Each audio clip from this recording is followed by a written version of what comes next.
Hey everyone. Have you noticed this?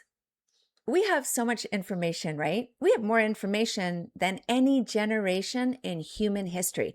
We have more books, we have more websites, we have more YouTube videos, we have more tools, we have more technology.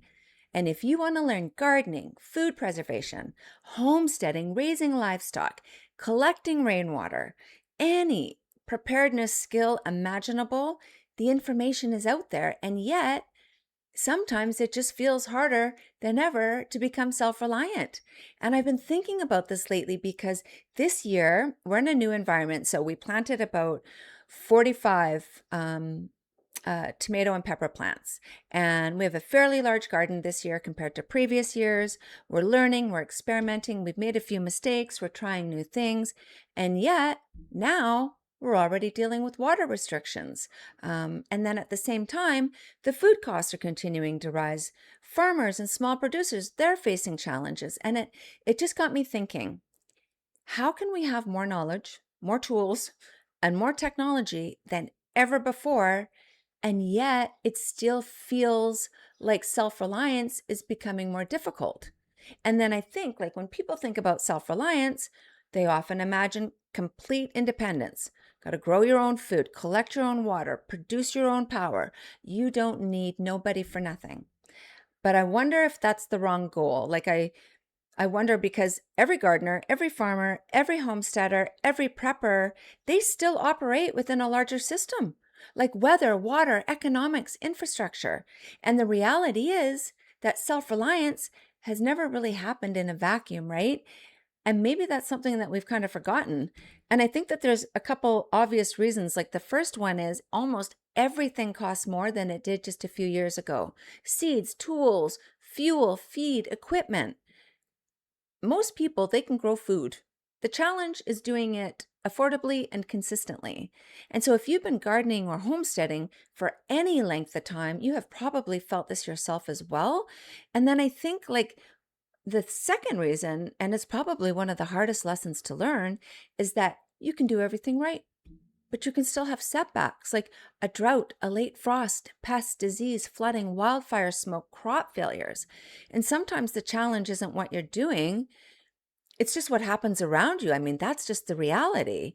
The reality is that these farmers have always faced this. The gardeners have always faced this. But maybe it's one of the reasons that resilience just matters just as much as self-reliance. One thing that I've come to realize is that maybe self-reliance was never supposed to be that easy. Every generation has faced challenges. The challenges change, but the reality doesn't. You know, like 100 years ago, it might have been a drought, crop failures, or limited access to equipment, right? In today's environment, we're dealing like with rising costs, supply chain issues, water restrictions, a whole host of other challenges. But the goal hasn't changed. The goal, it's not to eliminate every problem, right? But the goal, I'm learning, is to become more capable of dealing with those problems.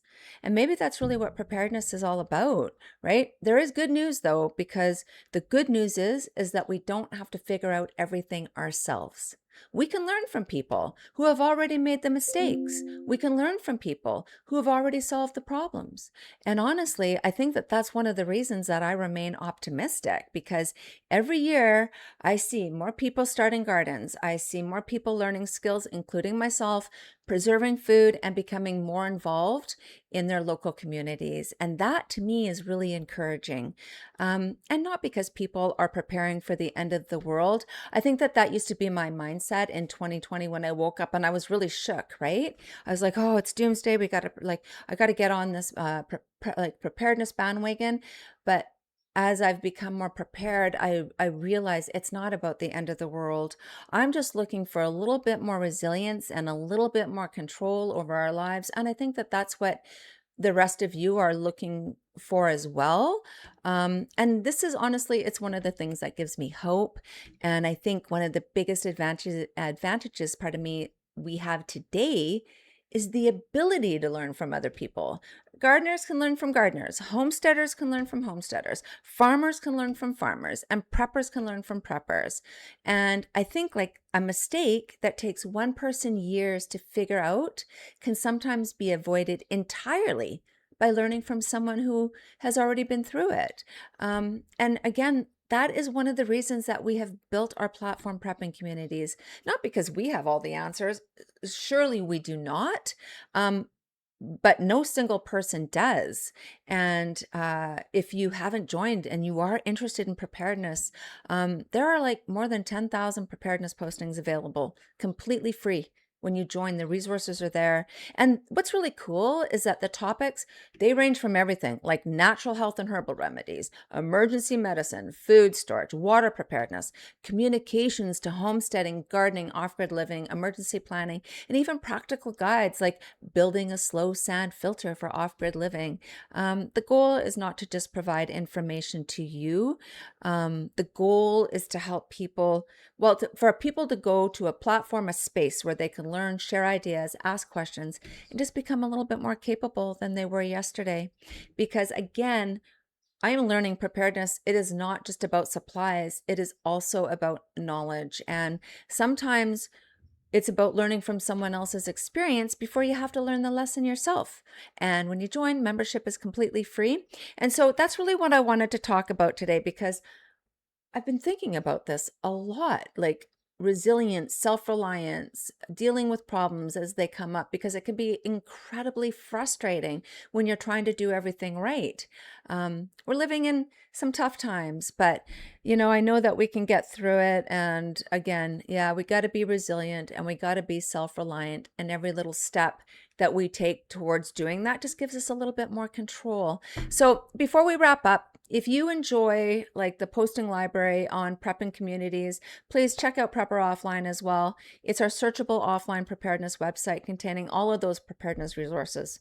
It's in a format that you can access even when the internet is unavailable, and you can store multiple copies on USB drives, computers, and store them in your emergency kits, your bug out bags, vehicles, anywhere that you want access to that knowledge. And so if you would like to learn more about it, please check out the video that I recently released called What is Prepper Offline? And I'll leave some links below.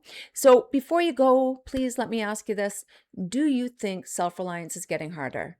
Do you think, or do you think we're just simply becoming more aware of how difficult it's always been?